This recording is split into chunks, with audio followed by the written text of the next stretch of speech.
بسم اللہ الرحمن الرحیم رب اعنی علی ذکرک و شکرک و حسن عبادتک قال اللہ تبارک و تعالی وللہ علی الناس حج البیت من استطاع الیہ سبیلا ومن کفر فإن اللہ غنی عن العالمین صدق اللہ العظیم۔ محترم حضرات، اللہ تبارک و تعالیٰ نے اپنے بندوں پر جو عبادتیں فرض فرمائی، نماز، روزہ، زکوٰۃ، انہی عبادتوں میں سے ایک عبادت، فرائض اسلام میں سے ایک فریضہ، ارکان اسلام میں سے ایک رکن وہ ہے جسے اللہ تبارک و تعالیٰ نے اور احادیث پاک میں آپ صلی اللہ علیہ وسلم نے حج فرمایا ہے۔ حج کے معنی ویسا ارادہ کرنے کے معنی آتے ہیں، لیکن یہاں پر مراد یہ ہے کہ وہ مخصوص عبادت جو مکہ مکرمہ میں جا کر ادا کی جاتی ہے، بیت اللہ شریف کے پاس، اور خاص ارکان کے ساتھ، مخصوص دنوں میں یا مخصوص تاریخوں میں یہ کہا جائے گا، چونکہ دن کوئی بھی تبدیل ہوتے رہتے ہیں، تو اسے کہا جاتا ہے ان تمام افعال کو، ان تمام اعمال کو اللہ تبارک و تعالیٰ کے حکم کے مطابق ماہ ذی الحجہ میں ان تاریخوں میں ادا کرنا، اور جیسا کہ حضرت رسول اکرم صلی اللہ علیہ وسلم نے عملی طور پر کر کے آپ نے بتلایا، اس طریقے سے ادا کرنے کو حج کہا جاتا ہے۔ حج اللہ تبارک و تعالیٰ کی ایک عظیم الشان بندگی ہے، بڑی محترم بالشان یہ بندگی ہے، بڑی فضیلتیں احادیث پاک میں آئی ہیں، اور ساتھ ہی ساتھ یہ ہے کہ جہاں پر وعدے کیے گئے ہیں، یعنی آخرت میں کیا ملے گا، اسی کے ساتھ ساتھ باوجود حیثیت اور گنجائش ہونے کے اگر کوئی شخص حج نہ کرے تو بہت سخت ترین وعیدیں اس رکن اسلام کے چھوڑنے پر آئی ہیں۔ قرآن حکیم کے 4 پارے کے پہلے صفحے پر ہی اللہ تبارک و تعالیٰ فرمایا کہ وَلِلَّهِ عَلَى النَّاسِ حِجُّ الْبَيْتِ مَنِ اسْتَطَاعَ إِلَيْهِ سَبِيلًا، اور اللہ تبارک و تعالیٰ کی رضا کے لیے یا اللہ تبارک و تعالیٰ کے حکم کو پورا کرنے کے علی الناس لوگوں پر لازم ہے حج البیت، بیت اللہ شریف کا قصد کرنا، ارادہ کرنا، یعنی وہاں پر آ کر وہ سارے اعمال انجام دینا۔ آگے اللہ تعالیٰ نے خود فرما دیا من استطاع الیہ سبیلا، جو شخص اس کے راستے کی طاقت رکھتا ہو۔ طاقت رکھنے کا مطلب علماء کرام نے واضح فرما دیا، یا احادیث پاک میں حضرت رسول اکرم صلی اللہ علیہ وسلم نے اس کو بہت واضح انداز میں بیان فرمایا۔ طاقت رکھنا مالی اعتبار سے ہے، طاقت رکھنا جسمانی اعتبار سے ہے، اور استطاعت کا مطلب یہ ہے کہ آنے جانے کا، دنیا میں جو شخص جہاں کہیں ہو، جس ملک کے اندر رہنے والا ہو، زمین کے جس خطے میں رہنے والا ہو، جب وہ اپنے وطن سے، اپنے گھر سے بیت اللہ شریف جانے کا ارادہ کرے تو وہ راستہ محفوظ ہو، یعنی اگر خدا نخواستہ راستے میں اگر لوٹ لیا جاتا اگر ہے،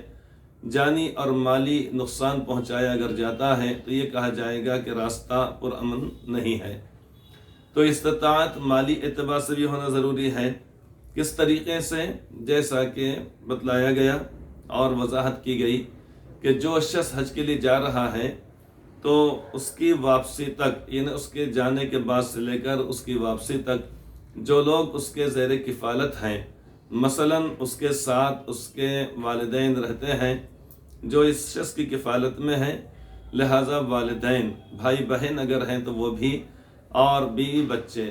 جو بھی اس شخص کی کفالت میں ہیں، وہ تمام کے تمام آنے تک یعنی خوش انداز میں یا اسی طریقے سے خوشحالی کے ساتھ زندگی گزار سکیں، یعنی ایسا نہ ہو کہ یہ شخص حج کے لیے گیا اور اس کے بعد وہ لوگ یعنی کھانے کے لیے پریشان ہو جائے، ایک دن ہے تو دوسرے دن نہیں ہے کھانے کے لیے، یا اسی طریقے سے ان کے لیے مسائل اور مشکلات اور تکلیفیں پیدا ہو جائے۔ ایسا نہیں ہونا چاہیے، بلکہ اس کے واپسی تک وہ سب کے سب لوگ خوش و خرم رہیں اور ان کے پاس کھانے پینے کے ضروری اخراجات موجود رہیں۔ تو ایسے شخص کے پاس کہ جس کے پاس یہ چیزیں پائی جاتی ہوں، پہلی بات یہ ہے کہ تندرستی، یعنی اس کا جسمانی طور پر طاقتور ہونا۔ طاقتور کا مطلب پہلوان نہیں ہے، بلکہ طاقتور کا مطلب یہ ہوا کہ وہاں پر جانے کے بعد جو اعمال اس کو ادا کرنا ہے، جن افعال کو اسے ادا کرنا ہے، مثلاً بیت اللہ شریف کا طواف کرنا ہے جو 7 چکر لگائے جاتے ہیں، اسی طریقے صفا اور مروہ کے درمیان سعی جسے کہا جاتا ہے، درمیان میں ایک مقام وہ آتا ہے جس کو میلین اخضرین کہا جاتا ہے، وہاں پر تیزی کے ساتھ مردوں کے لیے حکم ہے چلے۔ اسی طریقے سے مینا میں جانا ہے، عرفات میں جانا ہے، مزدلفہ میں وہاں پر رات گزارنا ہے، اور ساتھ ہی ساتھ یہ ہے کہ 3 دن لگاتار ایک کے بعد دیگر شیاطین کو کنکریاں مارنا ہے۔ اب ان تمام اعمال کی ادائیگی کے لیے انسان کے لیے ضروری ہے کہ جسمانی طور پر اس کے اندر طاقت موجود رہے۔ خدا نخواستہ اتنا زیادہ کوئی شخص بیمار ہو جائے یا ایسی بیماری میں خدا نخواستہ مبتلا ہو جائے یا ایسا بڑھاپا اور ایسی ضعیفی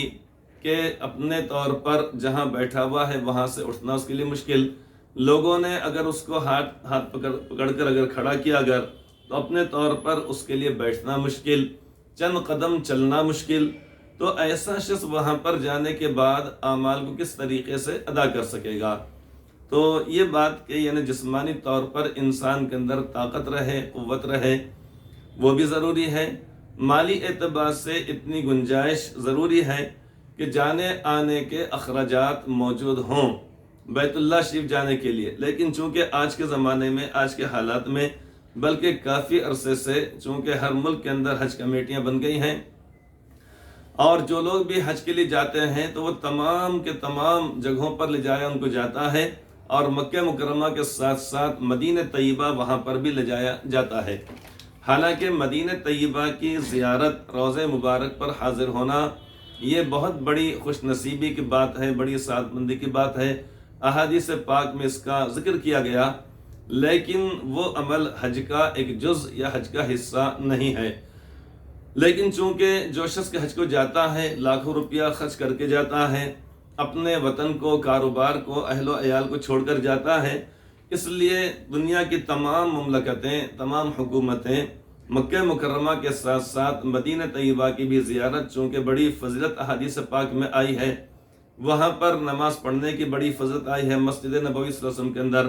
لہٰذا وہ تمام اخراجات کو اس کے اندر شامل کر دیا جاتا ہے۔ تو آج کے زمانے میں، آج کے دور میں کہا یہ جائے گا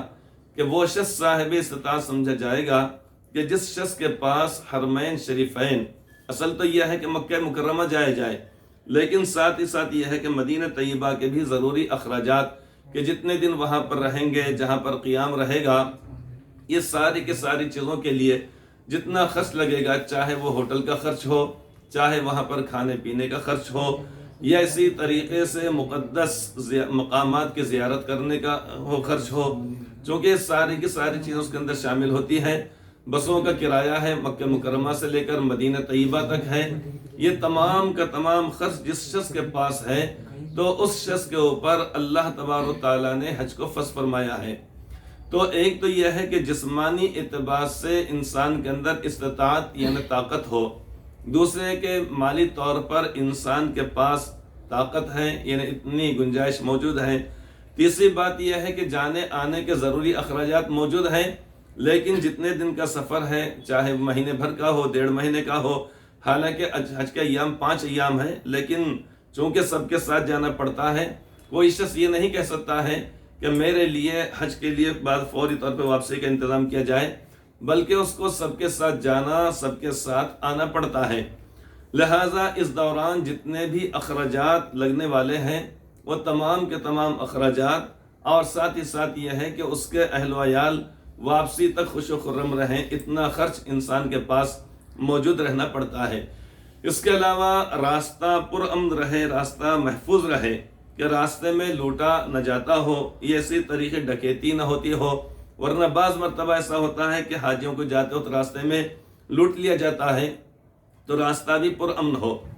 اس کے علاوہ یہ ہے کہ حکومت وقت کی جانب سے اجازت ہو، کہ اگر حکومت نے اگر اجازت نہیں دی، خدا نخواستہ ساری چیزیں موجود ہیں، تو وہ شخص شریعت کی نگاہ میں معذور قرار دیا جائے گا، لہٰذا اس پر اس سال حج فرض نہیں ہوگا۔ اسی طریقے سے اس سال اور گزشتہ سال جو پوری دنیا کے اندر کورونا کی جو بیماری ہو گئی، جس کی وجہ سے یعنی وہاں پر جو حکومت کے جو ذمہ داران ہیں، انہوں نے بھی پابندی عائد کر دی ہے آنے پر، لہٰذا اب چاہے ہم ہندوستان میں چاہے کروڑ پتی ہوں، کسی اور ملک کے اندر ارب پتی کھرب پتی ہوں، لیکن جب حکومت وہاں پر آنے نہیں دے رہی ہے، یہاں کی حکومت کی جانب سے انتظام نہیں کیا جا رہا ہے، تو پھر اس صورت میں حج فرض نہیں ہوگا۔ آج کی مجلس میں یہی بات بتلائی گئی ہے۔ اس بات کو آپ حضرات ذہن میں رکھیے کہ حج کب فرض ہوتا ہے۔ حج اس وقت فرض ہوتا ہے جب کہ انسان تندرست ہو، اس کے اہل و عیال اس کی واپسی تک خوش و خرم رہے، جانے آنے کے ضروری اخراجات موجود ہوں، اور حکومت وقت کی جانب سے بھی اجازت ہو، تو ایسی صورت میں حج فرض ہو جاتا ہے۔ اللہ تبارک و تعالی ہم سب کو حرمین شریفین کی زیارت بار بار نصیب فرمائے، آمین ثم آمین۔